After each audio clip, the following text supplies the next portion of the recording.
Salut à tous, c'est Daddy Famtech, j'espère que vous allez bien. Alors avant de commencer mon blabla, pour une fois, je vais le faire un petit peu à l'envers. Je vais vous demander de me mettre un like, de vous abonner, d'activer la petite cloche parce que c'est la troisième vidéo de la semaine et on va tester le Realme GT2 Pro, comme vous l'avez vu dans le titre, vous n'êtes pas stupide. Alors après les Realme Buds R3, il fallait bien que je teste un smartphone Realme pour avoir le petit couple smartphone-écouteur. Vous le savez, Realme, quand je teste de l'entrée de gamme ou du milieu de gamme, j'ai un peu de mal. Sauf quand j'ai testé le GT Neo 2. Là, j'étais beaucoup plus hypé et en fait, j'étais beaucoup plus surpris de leur smartphone. Alors, j'espère que ce GT2 Pro va me subjuguer comme l'ancienne génération. Ça, on va le découvrir tout de suite dans le test. Allez, c'est parti.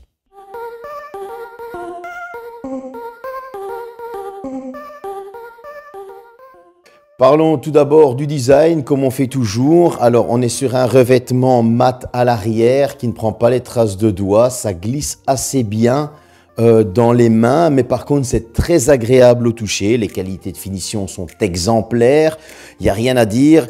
Le bloc optique photo ressemble assez étrangement à la gamme des Realme 9. Ça, c'est mon impression. Maintenant, au niveau du smartphone, vous allez avoir des bords plats, que ce soit sur le haut et sur le bas. C'est assez spécial, franchement. Plutôt que d'avoir des bords arrondis, nous les ont aplatis, c'est sympa. Sur le haut, vous aurez un petit micro.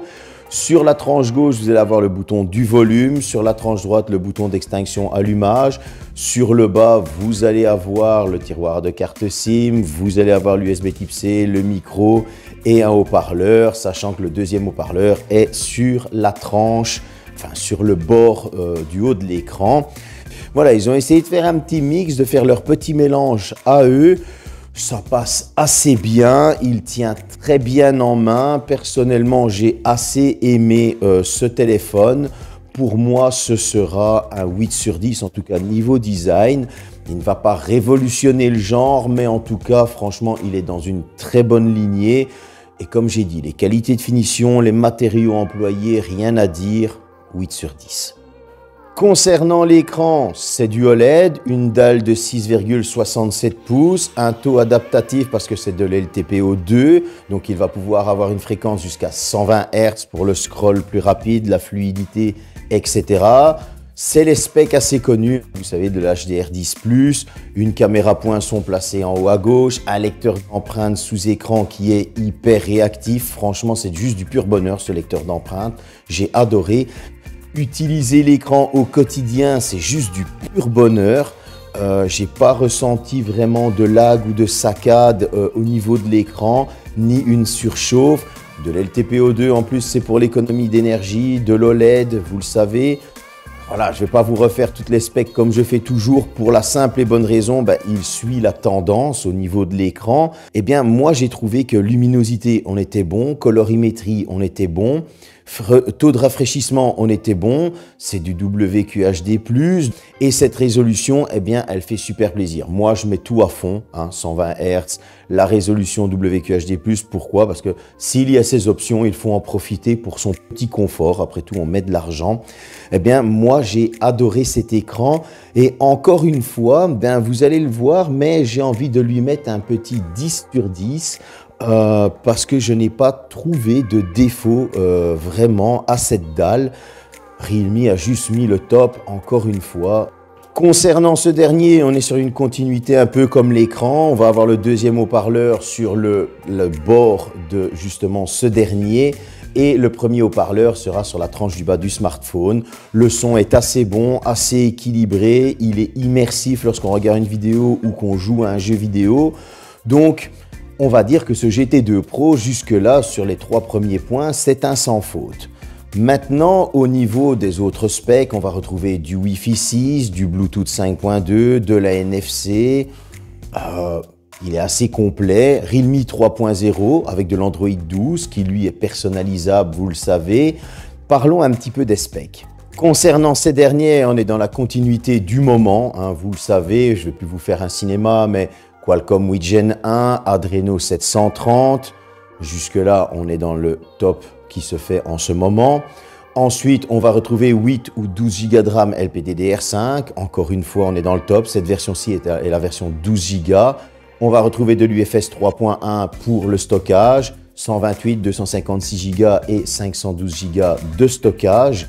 Alors vous allez me dire, cette débauche de spec, encore une fois, qu'est-ce qu'elle sort? Eh bien là, chaque constructeur va faire en sorte de sortir ce qu'il a envie, voire le maximum, avec son système de refroidissement pour ce GPU et ce processeur, avec son optimisation personnelle.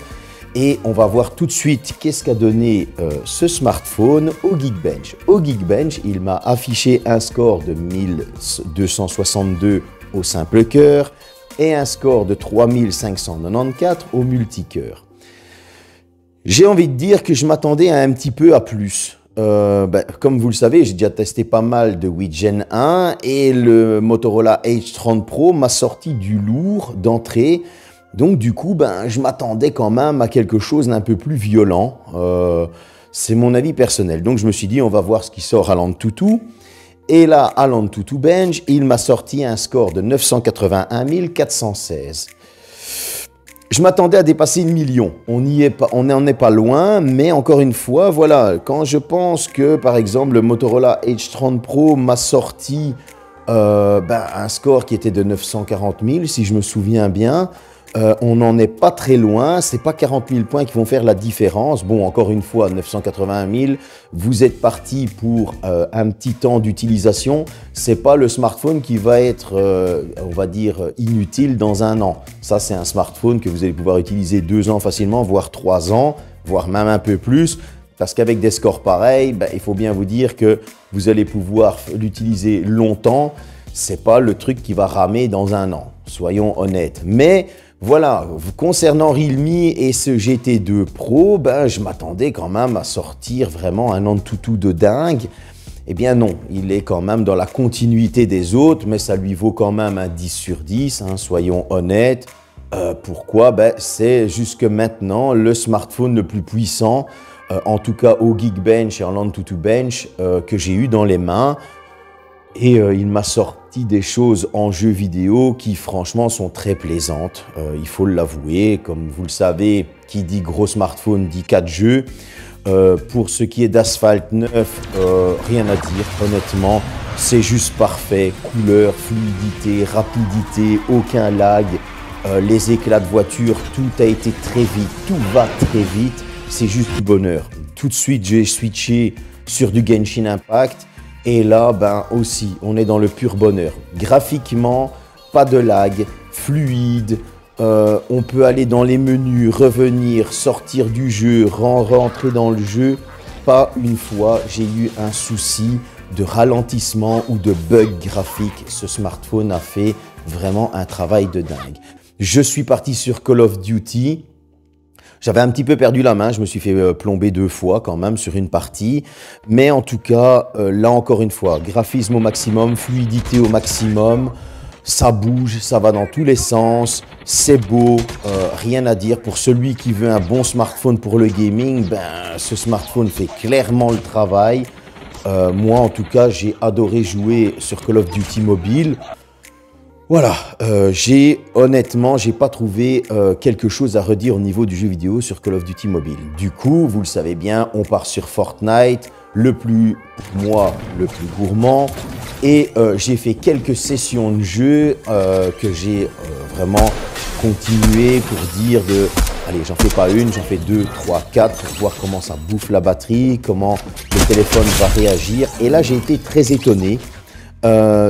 À tel point que je me suis dit, tiens, graphiquement, c'est top, les FPS sont stables, on va le mettre en 60 FPS, donc pour voir s'il va tenir 60 FPS, malheureusement non, on est plus souvent sur du 45 FPS, des fois il monte à 50, mais ça fait quand même très plaisir de jouer à du 45-50 FPS avec des graphismes épiques. Donc voilà, c'est beau, c'est fluide, c'est très jouable, et chose qui fait très plaisir, le système de refroidissement que Realme a utilisé, eh bien, je peux vous dire qu'après une longue session de jeu sur Fortnite, lorsque j'ai regardé la température du processeur, on était à 48 degrés et il avait une coque. Ça veut dire que la dissipation de chaleur était un peu freinée par la coque et en plus de ça, eh bien, le système de refroidissement de Realme fait vraiment excellemment bien son travail. 48 degrés, on peut dire qu'on a un smartphone qui chauffe pas trop dans les mains dans les longues sessions de jeu. Franchement, chapeau. Pour ma part, en tout cas au niveau de la performance, c'est un 10 sur 10. Maintenant, le sujet qui intéresse pas mal de personnes lorsqu'on achète un smartphone à l'heure actuelle, en plus de la puissance, c'est la photo. Et dans la photo, on va retrouver une première caméra frontale dans le coin supérieur gauche de 32 mégapixels, grand angle ouverture 2.4. On va retrouver à l'arrière un module photo, le premier de 50 mégapixels, grand angle ouverture 1.8. Un deuxième capteur 50 mégapixels, ultra grand angle ouverture 2.2. Et un troisième capteur 3 mégapixels macro, ouverture 3.0. Ce smartphone est capable de faire des photos en œil de poisson. Vous savez, un peu le truc arrondi, c'est ce qu'on fait souvent quand on prend des photos de ville vues de haut ou alors des buildings vus de bas. Hé mec, t'as un souci? Ça ne tourne pas rond, qu'est-ce qu'on peut faire? Du coup, je vous ai fait quelques photos œil de poisson que voici. C'est assez spécial, franchement, c'est fun pour celui qui aime bien faire de la photo. Moi, j'ai trouvé en tout cas que c'était assez cool. Mais là où je me suis pris un petit peu la tête, vous vous souvenez, il y a eu un certain Oppo qui nous avait sorti une version microscope. Donc du coup, on peut faire des photos microscope. Et là, je me suis dit, il faut que je trouve un lieu pour vous faire votre visite photo, comme je vous fais souvent pour des smartphones, où je vais pouvoir utiliser le microscope. Donc du coup, je vous propose une petite visite à Sparco. Donc c'est un petit centre scientifique qu'on peut aller avec les enfants. Il y a des expériences sur l'électricité, avec les insectes pour vous instruire. Vous allez pouvoir faire découvrir un film en 4D dans une salle. Vous allez aussi pouvoir faire des expériences avec un blob. Et tant que j'étais en train de faire une expérience avec un blob, je me suis fait plaisir à faire cette photo microscope du blob en train de manger des flocons d'avoine. J'ai fait une photo microscope d'un chips qu'on allait donner à manger au blob, d'un bout de pain. Donc voilà, j'ai fait quelques photos microscope et c'est assez bluffant. J'ai envie de dire que certains vont me dire « Ouais, mais tu vas t'amuser 3 heures avec et puis tu ne l'utiliseras plus. » Non, parce que cette photo microscope, on va pouvoir faire des photos macro un peu plus spéciales. Donc voilà, maintenant je vous envoie tout le reportage photo. N'hésitez pas à me dire ce que vous en pensez dans les commentaires. Je vous mets le lien dans le descriptif. On revient tout de suite après et on va parler de l'autonomie.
Concernant cette dernière, vous le savez, c'est le nerf de la guerre, donc il faut aussi regarder à ça et voir qu'est-ce qu'on nous propose.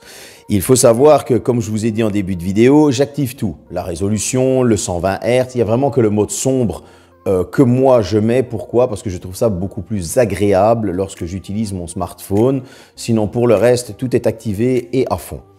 Ce smartphone a une batterie de 5000 mAh et une recharge SuperVOOC de 80 watts. Vous allez pouvoir recharger votre smartphone en plus ou moins 30 minutes. C'est ce que moi j'ai compté de 10%, 5-10% à 100%, compter maximum 30 minutes, ça fait super plaisir. Et en utilisation, en ayant tout activé, eh bien j'ai été assez surpris de voir que ce smartphone pouvait tenir sa journée, voire la journée presque et demie, compter vers le coup des 11 h du matin le lendemain où il faut le mettre à charger. Et si vous avez une utilisation plus polyvalente, plus modérée, vous allez pouvoir tenir votre 2 jours. Accouplé à une charge de 80 watts, j'ai envie de dire qu'on est bien servi. Seul petit regret au niveau de ce smartphone, malheureusement, il n'a pas de recharge sans fil, mais compte tenu de son prix, que je vais vous évoquer forcément dans la conclusion, on ne peut pas lui reprocher ça. Voilà, c'est un petit défaut pour ma part, mais entre parenthèses, ce défaut. On va commencer tout de suite par les défauts. Bon, je vous le citais à l'instant, il manque une recharge sans fil. J'aurais aimé qu'il y ait la recharge sans fil. J'aurais aimé qu'on puisse mettre une carte micro SD pour étendre la mémoire. C'est toujours ça de bien. Malheureusement, pas de certificat d'étanchéité. Bon, il doit y en avoir un, mais il n'est pas poussé au maximum. Hein, ça, on va le dire. Et alors, j'ai l'impression que Realme a un peu bridé la puissance de ce smartphone. Comme je vous disais, malgré le 10 sur 10 que je lui donne en performance, je m'attendais à ce qu'il soit beaucoup plus puissant au bench, qui me sort un plus gros score. Alors, il ne m'a pas sorti un score mauvais, soyons honnêtes, mais je m'attendais quand même à un truc vraiment beaucoup plus hardcore. Et là, j'ai l'impression que Realme, pour éviter cette surchauffe, nous a sorti un très bon score, mais là, un peu bridé. Concernant les qualités, on va mettre tout d'abord à l'honneur Realme 3.0, qui est ultra personnalisable. On va mettre une charge rapide, très rapide. On va mettre une bonne autonomie. On va aussi mettre que dans la photo, ils nous ont sorti ces trucs assez spéciaux, œil de poisson, microscope. Pour moi, je trouve ça assez sympa. Ça permet de faire des clichés assez différents par rapport à d'habitude. Donc, on va aussi regarder sur ce smartphone, les performances. Ce sont des performances de dingue, que ce soit en jeu vidéo, en utilisation. Il n'y a rien à dire. Alors, ce smartphone est affiché à un prix de 649 €. C'est le moins cher que j'ai trouvé jusque maintenant sur Amazon. Si entre-temps le prix chute, le lien sera dans le descriptif pour que vous puissiez trouver le prix le moins cher. En tout cas, à 649 €, avoir des performances de ce niveau, je rappelle quand même que les smartphones que j'ai testés qui sont au-dessus des 900 000 était à 8,99 ou 7,99 et là on est à 6,49. Donc je trouve que franchement on est à un très bon prix, surtout que la photo est pas mauvaise du tout, que ce soit en microscope, en œil de poisson, une fois, 2 fois, 3 fois, 4 fois. Je vous le rappelle encore une fois, achetez un réflexe pour la suite. Donc on est vraiment sur un très bon smartphone. Ils n'en ont pas fait d'aussi bon. Peut-être face à la concurrence, il y en a d'autres qui sont meilleurs en photo, etc. Certes, mais ils sont à un tout autre prix. Donc à cette gamme de prix, je pense qu'un 8 ou 9 sur 10 est vachement mérité. J'espère que cette vidéo vous a plu. C'était la dernière de la semaine. Je ne vais pas en sortir 4 chaque semaine comme j'ai fait l'autre fois. En tout cas, merci. Vous êtes de plus en plus nombreux comme toujours. À bientôt.